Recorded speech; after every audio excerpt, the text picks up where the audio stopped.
श्री आदित्यहृदय स्तोत्रम् विनियोगः। ॐ अस्य आदित्यहृदय स्तोत्रस्य अगस्त्य ऋषिः अनुष्टुपछन्दः आदित्यहृदयभूतो भगवान् ब्रह्मा देवता निरस्ताशेषविघ्नतया ब्रह्मविद्यासिद्धौ सर्वत्र जयसिद्धौ च विनियोगः।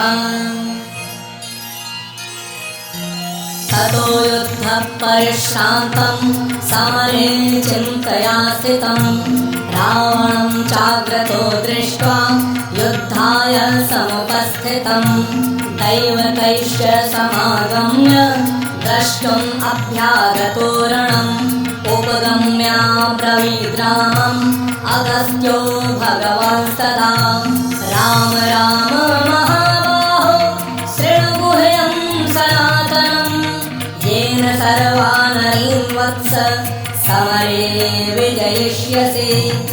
आदित्यहृदयं पुण्यं सर्वशत्रुविनाशनं जयावहं जपे नित्यम् अक्षयं परमं शिवम्।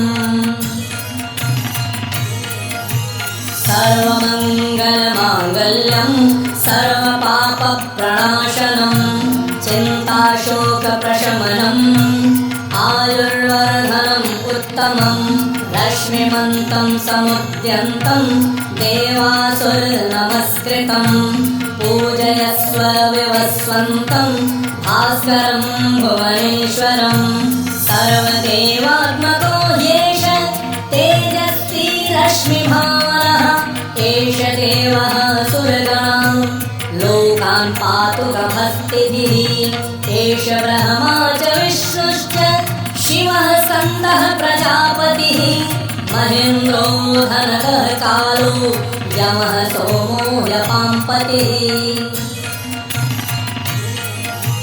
पितरो वसवः साध्या अश्विनौ मरुतो मनुः वायुर्वहनिः प्रजाप्राणा ऋतुकर्ता प्रभाकरः आदित्यः सविता सूर्यः खगः पूषा गभस्तिमान् सुवर्णस्तपनो भानुः स्वर्णरेता दिवाकरः हरितश्च सहस्राचिः सप्तसप्तिर्मरीचिमान् तिमिरोन्मथनः शम्भुः त्वष्टामार्तण्डपुंशुमान् हिरण्यगर्भः शिशिर सपनो भास्करो रविः अग्निगर्भोदितेः पुत्रः शङ्खः शिशिरनाशनः व्योमनाथस्तमो भेदी ऋग्यजुःसामपारगः धनुर्वृष्टिः अपां मित्रो विन्ध्यवीथिप्लवङ्गमः आतपी मण्डले मृत्युः पिङ्गलः सर्वतापनः कविर्विश्वो महातेजा रक्तः सर्वभवोद्भवः नक्षत्रग्रहताराणाम् अधिपो विश्वभावनः तेजसामपि तेजस्वी द्वादशात्मनमोऽस्तु ते। नमः पूर्वाय गिरये पश्चिमायाद्रये नमः ज्योतिर्गणानां पतये दिनाधिपतये नमः। जयाय जयभद्राय हर्यश्वाय नमो नमः नमो नमः सहस्रांशो आदित्याय नमो नमः नम उग्राय वीराय सारंगाय नमो नमः नमः पद्मप्रबोधाय प्रचण्डाय नमोऽस्तु ते।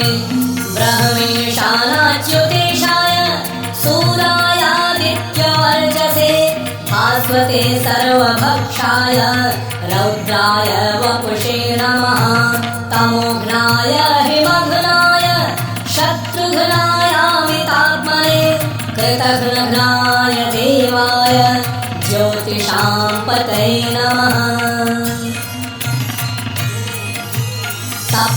सप्तचामीकराभाय हरये विश्वकर्मणे नमस्तमोऽभिनिघ्नाय रुचये लोकसाक्षिणे नाशयत्येष वैभूतं तदेव सृजति प्रभुः पायत्येष तपत्येष वर्षत्येष तपस्तिभिः एष सुप्तेषु जागर्ति भूतेषु परिनिष्ठितः एष चैवाग्निहोत्रं च फलं चैवाग्निहोत्रिणां देवाश्च क्रतवश्चैव क्रतूनां फलमेव च यानि कृत्यानि लोकेषु सर्वेषु परमप्रभुः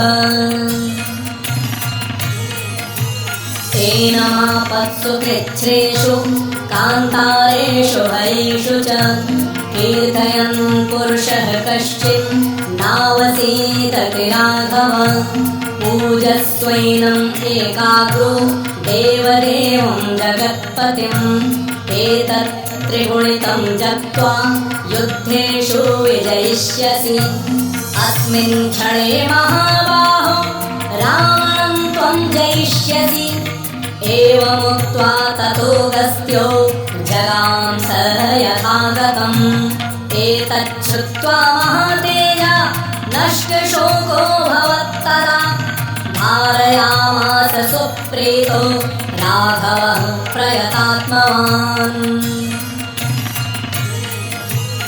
आदित्यं प्रेक्ष्य जप्त्वेदं परं हर्षमवाप्तवान् त्रिराचम्य शुचिर्भूत्वा धनुरादाय वीर्यवान् रावणं प्रेक्ष्य हृष्टात्मा युद्धार्थं समुपागमत् सर्वयत्नेन महता वधे तस्य हृतो भवत अथर्वविरवदन्निरीक्ष्य रामं मुदितमनः परमं प्रहृष्यमाणः निशिचरपतिसङ्ख्यं विदित्वा सुरगणमध्यगतो वचस्वरेति इति श्रीवाल्मीकीये रामायणे युद्धकाण्डे अगस्त्यप्रोक्तम् आदित्यहृदयस्तोत्रं सम्पूर्णम्।